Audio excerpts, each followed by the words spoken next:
ታዲያስ አዲስ ሰላም ጤና ይስጥልን ተመልካቾቻችን እንደምን አምሽታችኋል። ከታዲያስ አዲስ የዕለቱን ዜናዎች ወደ እናንተ የምናደርስበት ሰዓታችን ላይ ደርሰናል።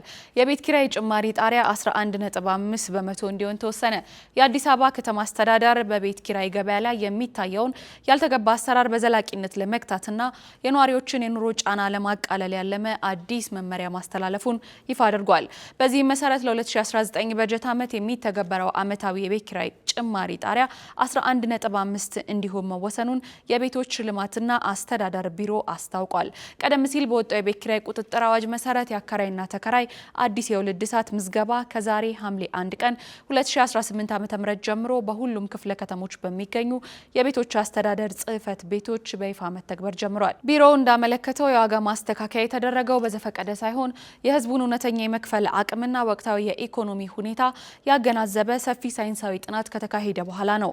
አዲሱ አሰራር በአንድ በኩል አከራዮች ፍትሐዊና ተመጣጣኝ ገቢ እንዲያገኙ የሚያስችል ሲሆን በሌላ በኩል ደግሞ ተከራዮች ካልተገባ ዋጋ ጭማሪና ከማህበራዊ ቀውስ ድነው የተረጋጋ ሕይወት እንዲመሩ የሚያግዝ ነው።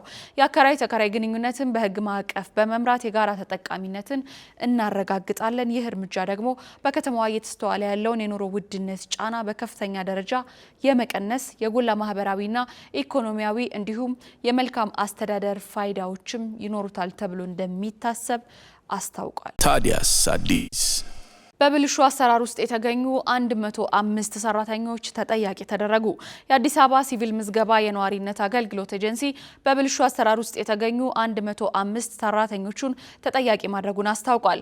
በበጀት ዓመቱ የከተማዋን ነዋሪዎች በዲጂታል ቴክኖሎጂ የተደገፈ ፈጣን አገልግሎት እንዲያገኙ ለማስቻል የተሻለ አፈጻጸም ማስመዝገብ መቻሉ ተጠቁሟል።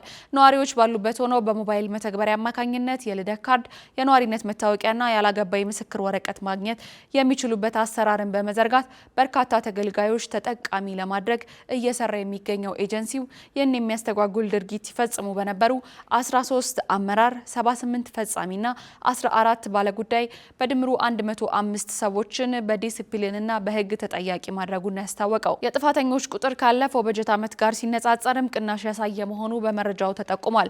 በቀጣይም በተደራሽነትና በባለሙያዎች ስነ ምግባር ዙሪያ የሚታዩ ክፍተቶችን በመቅረፍ ተጠያቂነት የሰፈነበትና ግልጽነት ያለው አገልጋይነትን በተግባር ለማረጋገጥ እንደሚሰራ ተገልጿል። ታዲያስ አዲስ በውጭ ሀገር የስራ ስምሪት ስም የሚፈጸም ማጭበርበር መበራከቱን የስራና ክህሎት ሚኒስቴር አሳሰበ።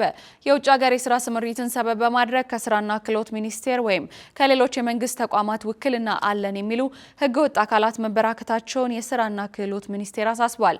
ሚኒስቴሩ አጭበርባሪዎች በግል ስልክ፣ በአጭር የጽሁፍ መልእክት፣ በቴሌግራምና በዋትሳፕ ገንዘብ በመጠየቅ ዜጎችን እያጭበረበሩ መሆኑን ጠቁሞ ለውጭ ሀገር የስራ ስምሪት አገልግሎት በማንኛውም የማህበራዊ ትስስር ገጽ ወይም በስልክ ጥሪ በፍጹም ገንዘብ እንደማይጠየቅ አረጋግጧል። ማንኛውም ሰው የመንግስት ተቋምን በመወከል በዲጂታል መንገዶች የገንዘብ ጥያቄ ሲያቀርብ የግል ወይም የባንክ መረጃዎችን ወይም የባንክ ሂሳብ ቁጥር፣ የይለፍ ቃል ወይም የኦቲፒ ሚስጥራዊ ኮድን አሳልፎ ከመስጠት መቆጠብ እንደሚገባም ጠቁሟል። ዜጎች እንዲህ አይነት አጠራጣሪ እንቅስቃሴዎች ሲያጋጥሙ መረጃውን ወዲያውኑ በአቅራቢያ ለሚገኙ የህግ አስከባሪ አካላት ወይም ለስራና ክህሎት ሚኒስቴር መዋቅሮች በአስቸኳይ እንዲያሳውቁ ጥሪ ቀርቧል። ታዲያስ አዲስ የቦይንግ ጭነት አውሮፕላን በአረቢያን ባህር ላይ መሰወሩ ተገለጸ። በአረቢያ ባህር ላይ በመብረር ላይ ያለ ድንገት የራዳር እይታን አቋርጦ የጠፋውን የቦይንግ ጭነት አውሮፕላን ለመፈለግ የፓኪስታን የደህንነትና የድንገተኛ አደጋ አካላት ሰፊ ፍለጋ መጀመራቸው ተነግሯል። አውሮፕላኑ ከአየር ቁጥጥር ማማ ጋር የነበረው ግንኙነት ሙሉ በሙሉ የተቋረጠው በአረቢያ ባህር ላይ ያለ ሲሆን እስካሁንም የደረሰበትን ፍንጭ ማግኘት አልተቻለም። የፓኪስታን የባህር ኃይልና የአየር ግብረ ኃይል አውሮፕላኑ ተከስክሶ ሊሆን ይችላል ተብሎ በተጠረጠረበት ሰፊ የባህር ክልል ላይ የአሰሳ ስራቸውን አጠናክረው ቀጥለዋል። የአውሮፕላኑ መጥፋት በአካባቢው የአየር ትራንስፖርት ደህንነት ላይ ከፍተኛ ስጋት የፈጠረ ሲሆን በውስጡ ስለነበሩት የበረራ ሰራተኞች ቁጥርም ሆነ ስለተጫነው ንብረት ዝርዝር መረጃዎችን ለማግኘት ጥረት እየተደረገ ይገኛል። ታዲያስ አዲስ የመካከለኛው ምስራቅ ውጥረት ዳግም ማገርሸቱ ተሰማ። የአሜሪካ ማዕከላዊ እዝ ወይም ደግሞ ሴንቲኮም በስትራቴጂካዊ የኢራን ይዞታዎች ላይ ከባድ ድብደባዎች መፈጸሙን አስታውቋል። ማዕከላዊ እዙ እንደገለጸው ወታደራዊ እርምጃው የተወሰደው ኢራን በሆርሙዝ ሰርጥ ላይ በሚንቀሳቀሱ 3 የንግድና የነዳጅ ጫኝ መርከቦች ላይ የድሮን ጥቃት መፈጸሟን ተከትሎ ነው። ዋሽንግተን ለተሰነዘረው ጥቃት ምላሽ ለመስጠት በሚል ወሳኝና ስትራቴጂካዊ በተባሉ የኢራን የወደብ አካባቢዎች ላይ ጠንካራ የአየር ድብደባ ፈጽማለች። የቀጠናው ውጥረት እንዲያገረሽ ምክንያት የሆነው ይህ ክስተት መነሻው የባህር መስመር ውዝግብ እንደሆነ ተመላክቷል።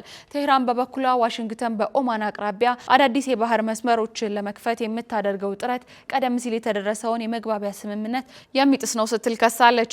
ኢራን መርከቦች በዚያ መስመር እንዳያልፉ ቅድሚያ ማስጠንቀቂያ ሰጥታ በነበረበት በዚሁ የኦማን ባህር አቅራቢያ ነው 3ቱ መርከቦች በድሮን የተመቱት። ከዚሁም ወታደራዊ እርምጃ ጥቂት ቀደም ብሎ የአሜሪካ ግምጃ ቤት ለኢራን ተሰጥቶ የነበረውን ጊዜያዊ የነዳጅ ማዕቀብ ማቃለያ መብት በይፋ ሰርዟል።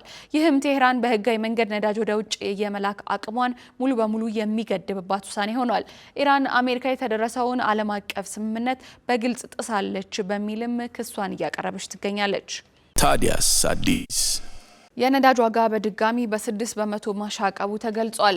የአሜሪካው ፕሬዝዳንት ዶናልድ ትራምፕ ከኢራን ጋር ተፈራርመውት የነበረው ጊዜያዊ ስምምነት አብቅቷል ማለታቸውን ተከትሎ በዓለም አቀፍ ገበያ የነዳጅ ዋጋ ላይ ጭማሪ ተስተውሏል። ከፕሬዝዳንቱ ንግግር በፊት የአንድ በርሜል ድፍድፍ ነዳጅ ዋጋ $76 በታች ይሸጥ የነበረ ሲሆን ከንግግሩ በኋላ የብሬንት ድፍድፍ ነዳጅ ዋጋ ከ6 በመቶ በላይ በመጨመር $78.73 መድረሱ ነው የተጠቆመው። ይህ የአሁኑ ጭማሪ ባለፉት 2 ሳምንታት ውስጥ ከተመዘገበው ከፍተኛው መሆኑ ተዘግቧል። ሁለቱ ሀገራት ጦርነቱን ለመቋጨት የመግባቢያ ስምምነት ከተፈራረሙ በኋላ የነዳጅ ዋጋ ቅናሽ አሳይቶ የነበረ ቢሆንም ከትናንት ሌሊት ጀምሮ ግን ሁኔታው ሙሉ በሙሉ ተቀይሯል። አሜሪካ በኢራን ይዞታዎች ላይ የቦምብ ድብደባ መፈጸሟን ተከትሎ ዋጋው በከፍተኛ ፍጥነት ጭማሪ አሳይቷል። ተመልካቾች የዕለቱ ዜናዎች የተከታተላችሁትን ነበረ። ይህንንና ሌሎች መረጃዎችን በሰፊው ለማግኘት የታዲያስ አዲስ የዩቲዩብ ገጻችንን ጎብኙ። በዚያውም ፎሎ አድርጉ። ታዲያስ አዲስ